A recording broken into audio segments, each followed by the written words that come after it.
আমরা কার্কিভে অনেক বাংলাদেশি আছি যারা পুরাপুরি আটকা পড়েছি কার্কিভে। আসসালামু আলাইকুম সবাইকে, আমি প্রিয়াঙ্কা কার্কিভ থেকে বলছি, কার্কিভ ইউক্রেন। কার্কিভ ইউক্রেনের নর্থ সাইডে আছে, নর্থ ইস্ট সাইডে রাশিয়ার বর্ডারের সাথে একদম। তো সকাল অ্যাকচুয়ালি ভোর ৫টার দিকেই আমরা ফার্স্টে শেলিং অ্যান্ড এক্সপ্লোশনের আওয়াজ শুনি। ইভেন আমার এরিয়া থেকে যেহেতু রাশিয়ান বর্ডার বেশি দূরে না, সো খুব ইজিলি আসলে সব কিছু এখান থেকে মনিটর করা যায় জানলা থেকে। তো আমি আসলে যেটা বলার জন্য আসলে আমি এসেছি সেটা হচ্ছে যে আমরা কার্কিভে অনেক বাংলাদেশি আছি যারা পুরাপুরি আটকা পড়েছি কার্কিভে, কারণ এখন মার্শাল ল জারি হয়েছে। আর তাছাড়া এই মোমেন্টে কেউ সিটি থেকে বের হতে পারছে না, এয়ারপোর্ট অলরেডি ডিস্ট্রয় হয়ে গেছে। অ্যান্ড রাস্তাঘাটও অনেক, মানে কিছু কিছু রাস্তাঘাট ডিস্ট্রয়েড অ্যান্ড কিছু কিছু রাস্তাঘাট ব্লক করে দেওয়া হয়েছে ফর নেশন সেফটি। তো পুরাপুরি বলতে গেলে এই মোমেন্টে, কারণ বাস ট্রেন কোনো ধরনের ট্রান্সপোর্ট অ্যাভেলেবেল নাই, সো এই মোমেন্টে একদম আমরা পুরাপুরি আনসেফ ফিল করতেছি। আমাদের কোনো নিরাপত্তা নাই, কারণ আমরা বাসার মধ্যে, আমাদেরকে বলা হয়েছে বাসার মধ্যে থাকতে, এবং আমাদের ইউক্রেনিয়ান যে শেল্টার সেখানে কিছু অ্যাড্রেস দেওয়া হয়েছে ওই শেল্টারে যাওয়ার জন্য, যদি ইমার্জেন্সি কোনো সিচুয়েশন দাঁড়ায়, যে ইভাকুয়েশনের সিচুয়েশন দাঁড়ায়, যদি ইভাকুয়েট করার জন্য।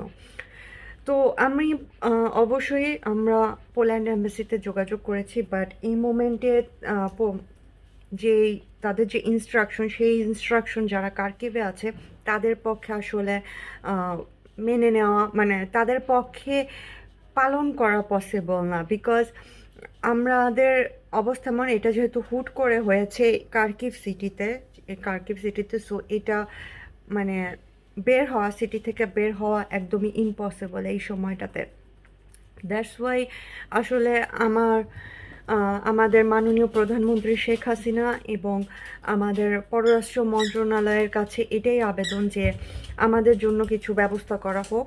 আমাদের নিরাপত্তার জন্য আমাদের ফার্দার ইনস্ট্রাকশন দরকার, কারণ আমাদের অ্যাম্বাসি পোল্যান্ডে, অ্যান্ড আমাদের পক্ষে এই মোমেন্টে পোল্যান্ডে বর্ডার সাইডে বা পোল্যান্ডের দিকে মুভ করা পসিবল না, একদমই আমরা স্টাক। সো আমরা ফার্দার ইনস্ট্রাকশনের জন্য স্পেশালি কার্কিভ থেকে আমি আমাদের মাননীয় প্রধানমন্ত্রীর কাছে আবেদন জানাচ্ছি যে আমরা এরপরে আসলে আমাদের, মানে পোল্যান্ড যাওয়ার আগ পর্যন্ত এখান থেকে আসলে কিভাবে আমাদেরকে নিরাপত্তা দিয়ে নিয়ে যাওয়া যায়, এটা আসলে আমরা যে কার্কিভে যারা আছি বাঙালি, তারা এটার জন্যই ওয়েট করছি, কারণ এই মোমেন্টে আসলে কোথাও যাওয়া পসিবল না।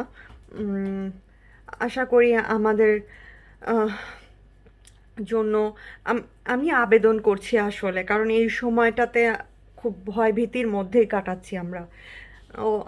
আমার আবেদনটাই এটাই যে আমাদের জন্য মাননীয় প্রধানমন্ত্রী এবং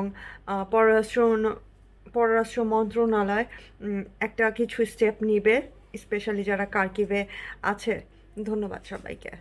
সংবাদ, ফিচার ও অনুষ্ঠানের জন্য ভিজিট করুন সংবাদ প্রকাশের ওয়েবসাইট এবং যুক্ত থাকুন ফেসবুক পেজ ও ইউটিউব চ্যানেলের সঙ্গে।